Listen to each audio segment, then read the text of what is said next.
Poor staffing levels and a lack of training are having a direct impact on the quality of care that dying patients receive, according to a survey of nurses.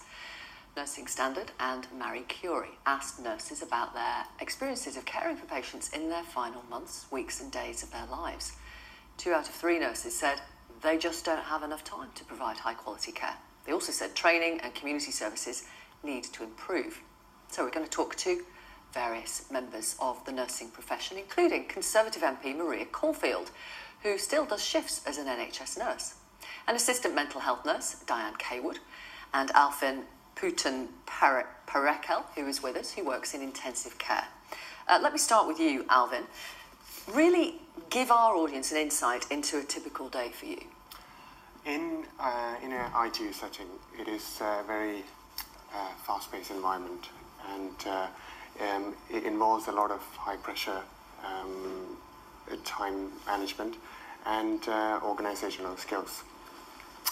We, on a daily basis, we tend to go on with the phrase of time is tissue. So in a sense that we remind ourselves of the challenges that we face every day. What kind of patients are you looking after? Almost always we tend to look after the sickest patient in the hospitals. So they tend to be sedated and ventilated, normally put on a state of comatose, and they are looked after with an excellent team, with an excellent training, and also their family members as well. And how many patients would you be responsible for? Not you solely, because as you said, it's a team. Yeah. Normally, it's a one-to-one care in an ITU setting, in the UK especially. It can vary if the patient is getting better or if the patients are getting better. It can vary from one nurse looking after 2 patients, and that's normally the case. Okay. What's the biggest challenge in your job as a nurse working in intensive care?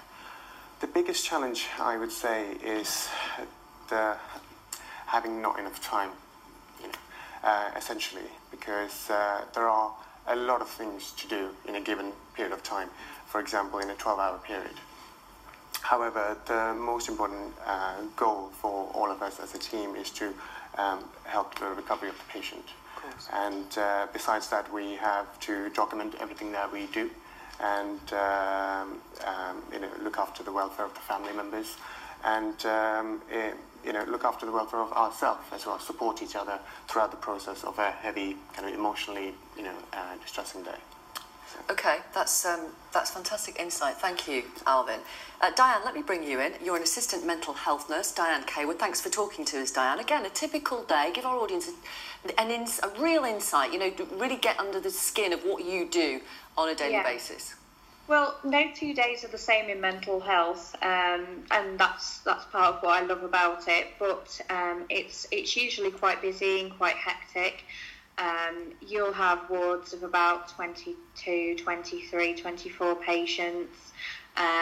Everything from people with depression and anxiety and self-harm to those suffering with psychosis.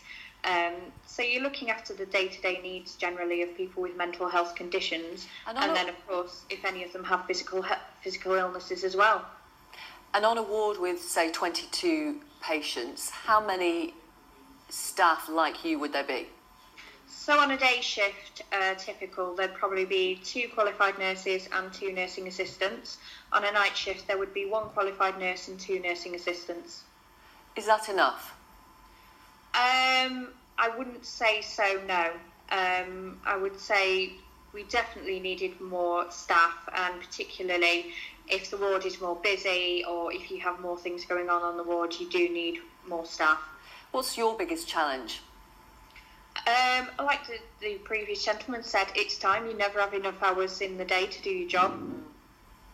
Okay, let me bring in Maria Caulfield, a Conservative MP, and still doing shifts as an NHS nurse. Tell us about a typical day in a hospital for you? Well, like being said already, a shift can vary. So one day can be very different to the next. And I've been a nurse for over 20 years. And what I've seen change, and I mainly work in the inpatient setting. So what does that mean? So that's really patients who are in hospital. So I can't comment about what happens in the community, for example. Yeah. But the types of patients have changed. So I work in cancer care, and very often patients used to come in before operations, would stay for many days after the operation, and so their acute post-op period was actually a small part of their stay. Now patients come in on the day of surgery, they go home pretty quickly. So the type of patients you're often looking after now are much sicker. So they're post-op, patients are coming in with acute infections, and then patients who are dying, they're all going onto the same ward, and juggling different types of patients is probably the hardest part of that job. So you've got someone who's just come back from theatre, you need to do their OBS, you need to make sure that they're recovering from that operation. Then you've got someone who needs chemotherapy, and that's got to be given on time. And then often the patient who's poorly, who's maybe end-of-life care, is often the patient who gets seen last on a shift, because you've literally got to prioritise the type of patient you're looking after. And that has changed. That's become much more acute over the years since I've been a nurse. So, the survey today is, it's not a revelation that most nurses say we don't have enough time. What is really significant, though, is what they're saying is we don't have enough time with patients who are dying. And that is really alarming, isn't it? Yeah, certainly in Parliament we've had debates about end-of-life care, and in the cancer setting, end-of-life care is pretty good. We've got excellent hospices in the community that provide good end-of-life care, but in other settings, whether it's in Alzheimer's, whether it's with MS, there isn't that end-of-life care support, and very often patients are stuck in hospitals, and actually they want to be at home, they want to be maybe in a hospice, and so people who are looking after them, and I talk to nurses who say we don't have the skills and experience to do end-of-life care, so often it gets forgotten. Right. I completely agree with Mary there, because I think at the end of the day it is about training and the time that is available to look after the patient as well. Besides my role as an intensive care nurse, I work as a university lecturer at the London South Bank University. And it gives me, the time to actually talk to students as well who are in practice, to see what are their experiences like, and also qualified nurses as well. And as previously, advertised in, the several reports such as Francis, Keogh and Berwick report in the last decade, it's a growing problem. This issue is not an unprecedented one. It's always been there. And we just need to speak to the patients for their feedback. Yeah. And, address a problem with a holistic sense. So. Do you get to speak to Theresa May and tell her about your direct experience in a hospital ward? Yeah, no, absolutely. And I've met with the Secretary of State for Health, Jeremy Hunt, and it has been a report done on end-of-life care, which has highlighted that one of the key areas is training for staff. The staff aren't necessarily trained in pain control. No, but the survey today is actually about the time to spend. It's not just about specialist end-of-life care. It's about nobody has time. Yeah, and I think a lot of it is to do with the commissioning process. So at the moment, hospitals are paid for a number of operations or giving chemotherapy, but they're not actually paid for end-of-life care. No one is. Hospices aren't, hospitals aren't. And until we recognise the value of end-of-life care, and hospitals are commissioned to provide it, not just hospitals. But we need more nurses. But that the government knows that. That money would pay for those nurses and it'd be seen as an intrinsic part of the role. At the moment, it's seen as an extra. It might pay for them. I haven't done the maths myself. It might pay for them, but there aren't enough people who want to be nurses. That's the issue. Well, the current system is, under the bursary system, which I had huge reservations about that being disbanded. They were actually turning student nurses away because there was a cap on the numbers. That has now been removed, and new schemes such as the associate nurse and the apprentice nurse will bring more nurses into the profession. Well, you don't know that. Well, that's what the hope is. Of course that's the hope. Of course that's the hope. Yeah. But there's a shortage right now. No, there is. But there's 10,000 more nurses that have been trained in practice compared to 2010. So there are more nurses. Yeah, but there are loads more patients as well. So you can't, yes, there are.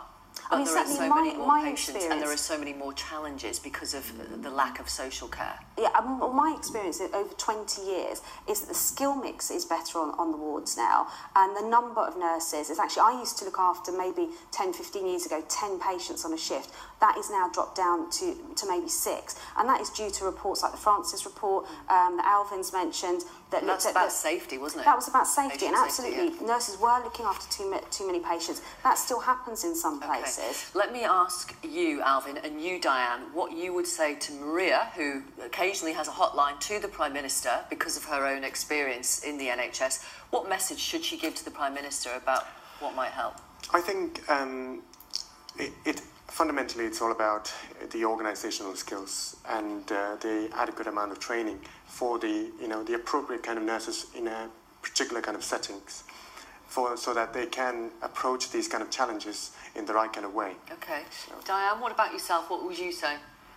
Training certainly helps, but I feel staff retention is a big part of it as well. There are a lot of people who are leaving the profession because they're overworked, undervalued, stressed and not supported, and it's good to be training up more nurses. I myself am a student nurse, but as well we need to be keeping the people who are already trained and making them feel valued. Do you accept that, Marie? No, absolutely. Definitely.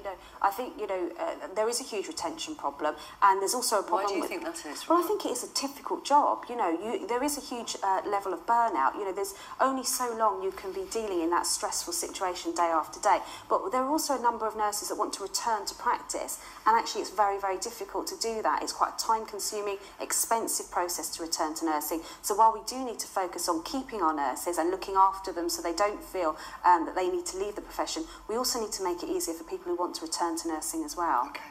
Thank you all very much. Thanks for coming on the programme. If you work in the nursing profession, or you used to, do let me know your own experiences, what it was like for you on a ward, wherever it was that you worked, and what you think the issues are and what the government should be concentrating on.